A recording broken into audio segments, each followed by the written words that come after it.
In this video, let's spend a few minutes to draft an appropriate study sequence for FRM Part 2 preparations.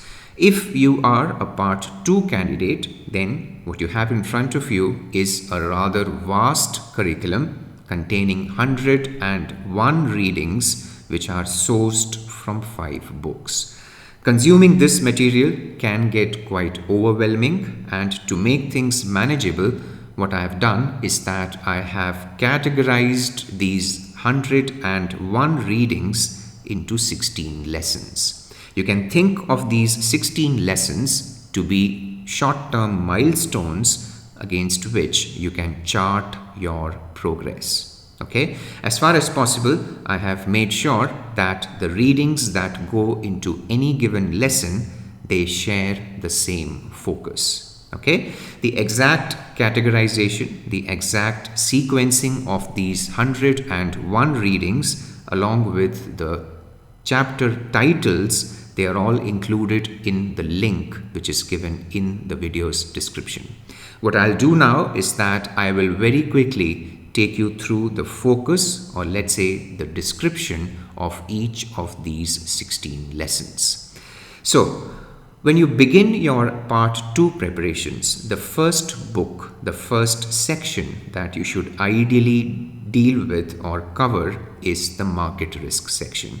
This section is a very good bridge between the Part 1 and the Part 2 curriculum.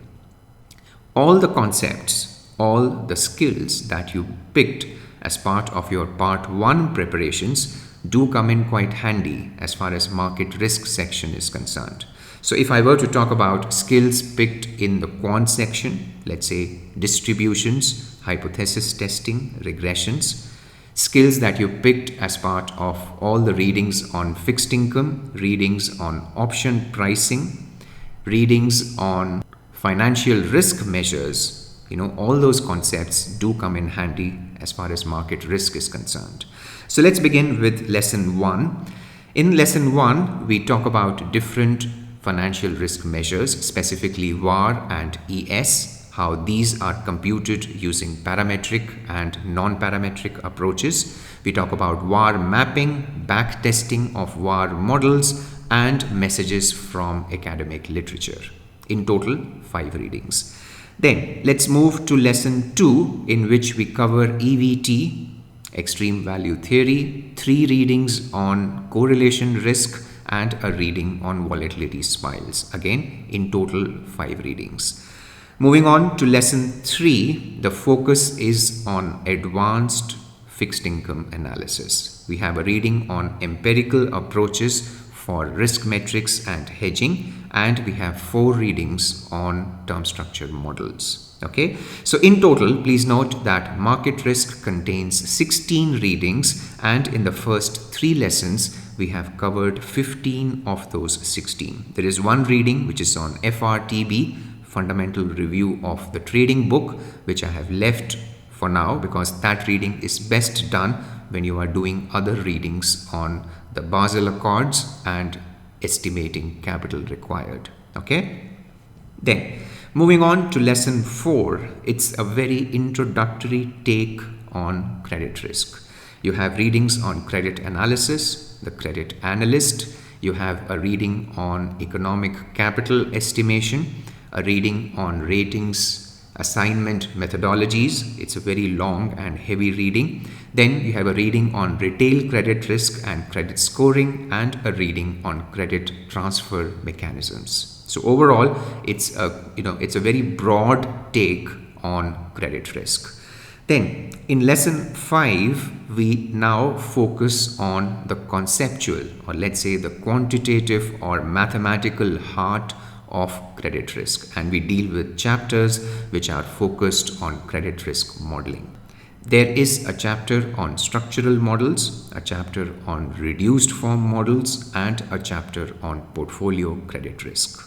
Okay, moving on to lesson 6, we begin with counterparty credit risk. 5 readings focused on counterparty credit risk, which take you right from introductory concepts like netting collateral to, let's say, credit exposure, then credit risk or counterparty credit risk intermediation, in which we talk about central counterparties. And also we have one more chapter which is actually taken from the operational risk section, a chapter on regulatory changes as far as the OTC markets are concerned. Okay, so that chapter has a lot of overlap with the central counterparties chapter, and hence it's best tackled in this lesson itself. Okay, moving on to lesson 7.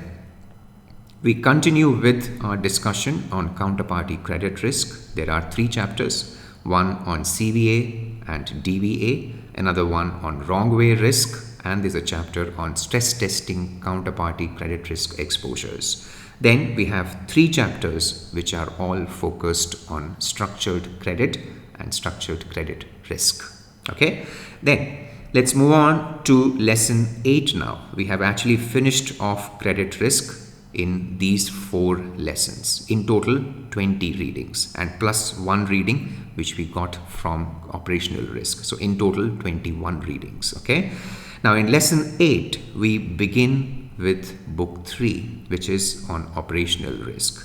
Lesson 8, it starts off with a very introductory take on operational risk, on risk data governance, on information risk, and then moves on to 3 readings which are all focused on model risk and validating models. Okay, then in lesson 9 we have 5 readings which are respectively focused on ERM, enterprise risk management, risk appetite, then RAROC, and on range of best practices for economic capital.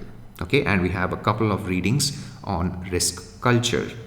Then in lesson 10, I would call this lesson as the conceptual heart of the operational risk section.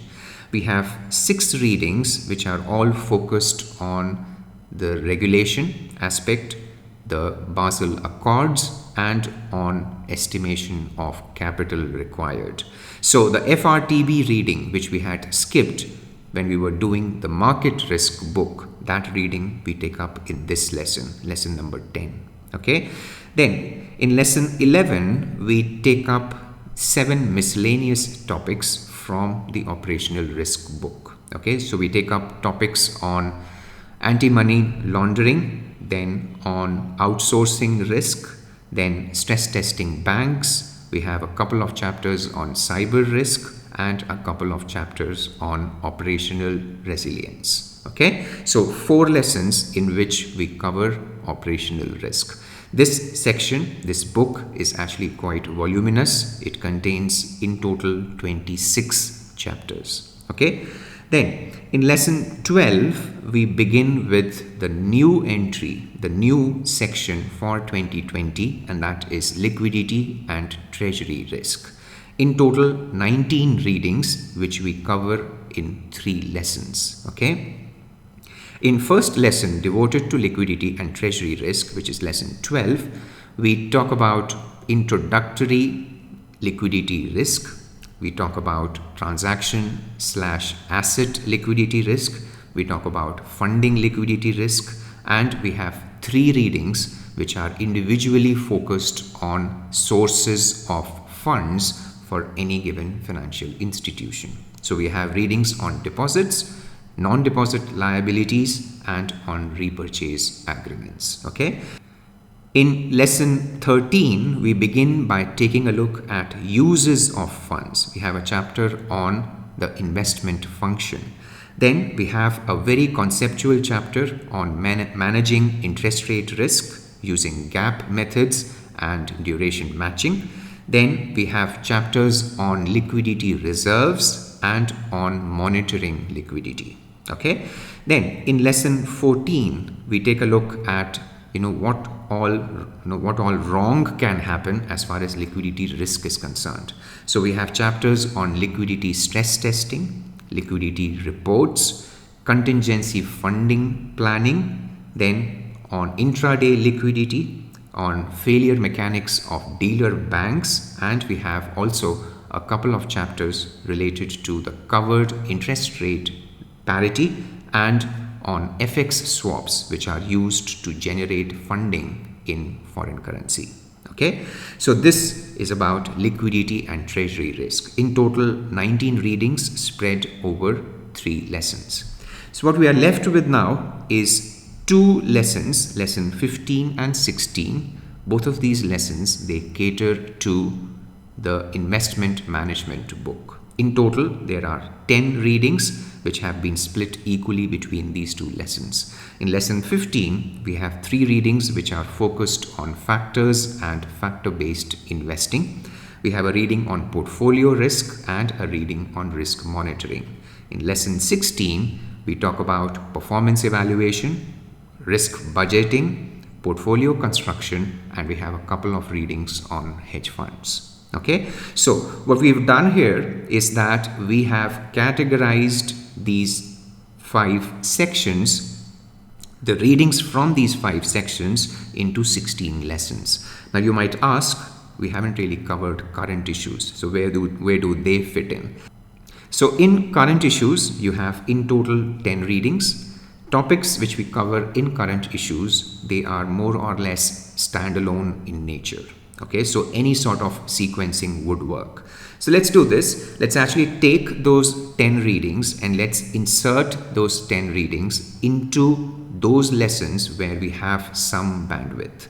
So I can insert 1 reading each in these 3 lessons. Okay, I can insert actually 3 current issues readings in lesson number 5. And I can insert 2 readings each in lesson 15 and 16. Okay, in some sense, current issues, they tend to be rich in details, they tend to be factual in nature, so it's good to actually put these current issues readings in those lessons where we are dealing with conceptual stuff, okay, because that will kind of balance things out. So in this particular study sequence which we have in front of us, we have followed the order of the 5 books. Book 1, Book 2, Book 3, Book 4 and Book 5. If I were to very quickly also take into account the weighting of these sections in the exam, then there is one more order that would make sense. I would retain the sequencing of readings in any given lesson. I'll just reorder the sections, or let's say the books, that makes more sense as far as the weighting in the exam is concerned. Market risk, in total 15 readings, weightage in the exam 20%. Credit risk, in total 20 readings, weighting in the exam 20%. Operational risk, in total 26 readings, weighting in the exam 20%. Liquidity risk, in total 19 readings, weighting in the exam 15%. Investment management, in total 10 readings, weighting in the exam 15%. Okay, so I can do this. I can shuffle these sections around so that I do those readings which are relatively overweighted in the exam first, and then I do the relatively underweighted sections a bit later. So let me do this. Let me do market risk first, followed by investment management. Well, in any case, if market risk leverages on concepts that you have picked in FRM Part 1, then those concepts also come in handy as far as investment management is concerned. I mean, readings included in this section. So let me do market risk followed by investment management. Both of these sections are relatively overweighted in the exam, followed by credit risk, which is appropriately weighted, and then followed by liquidity risk and operational risk. Both these sections are relatively underweighted in the exam. Okay, so this particular plan actually would make sense if 2 things hold good. Number 1, if you promise yourself that you will along the side keep revising what you've covered in market risk, investment management and credit risk. These 3 sections, I personally believe they are more scoring in nature because these 3 sections, they tend to be less ambiguous. Doing them first makes you run this risk that you might forget a lot of what you've done in these 3 sections by the time you reach, let's say, sometime near the exam, a few weeks before the exam. Therefore, if you do these scoring sections first, you have to promise yourself that you will also be revising these sections alongside, so that you don't, miss out on these 3 sections. Then, the second way this particular plan actually might help, and something to actually take note of, is that you are doing operational risk right in the end. Operational risk, this section contains a lot of minute details.